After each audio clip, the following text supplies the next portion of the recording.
જય ગૌ માતા મિત્રો, ઘણા બધા મિત્રોની લાગણીસર આપને વોટ્સઅપમાં મેસેજ આવ્યા, ઘણા લોકોએ ફોન પણ કર્યો કે તમે તરણેતરના મેળામાં આવો છો કે નહીં.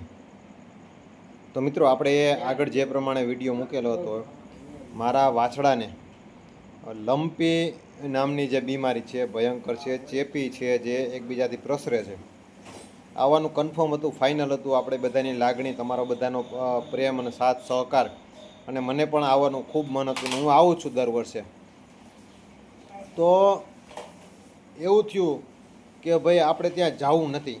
ન જવાનું કારણ એ હતું કેમ કે મારા વાછડાને જે લંપી હતો, ક્યાંક ને ક્યાંક બાય ચાન્સ ન કરે અને બીજા કોઈની ગાયને ચેપ લાગે, ઘરેથી ચાલો કાંઈ વાંધો નહીં, આપણે હેન્ડવોશ બધું કમ્પ્લીટ કરીને, આમ ધોઈ કરીને, આ બધું કમ્પ્લીટ કરીને આવીએ, પણ તેમ છતાં જો કોઈના કિંમતી પશુને ચેપી રોગ છે એટલે લાગે, તો એના માટે થઈ અને આપણે મેળામાં આવવાનું ટાળ્યું.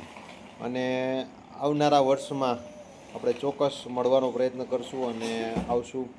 આપણા બધા જ ગૌભક્ત મિત્રોને ખૂબ ખૂબ લાગણીનો હું દિલથી આભારી માનું છું, કેમ કે ઘણા લોકોએ મને ફોન રૂબરૂ કરેલો છે, ઘણા લોકોએ વોટ્સઅપમાં મેસેજ કરેલો છે કે તમે ભાઈ આવવાના છો કે નહીં. એટલે તમારા બધાના પ્રેમ બદલ ખૂબ ખૂબ આભારી છું. અને તમારા બધાના પ્રેમને આમ ટૂંકમાં એમ કહું કે આમ કઈ ભાષામાં બિરદાવું એને મારી પાસે શબ્દો નથી. એટલે વળીને તમારો બધાનો આભાર માનું છું. જય ગૌ માતા. અને ચાલો આવનારા સમયમાં આપણે અચૂક મળશું.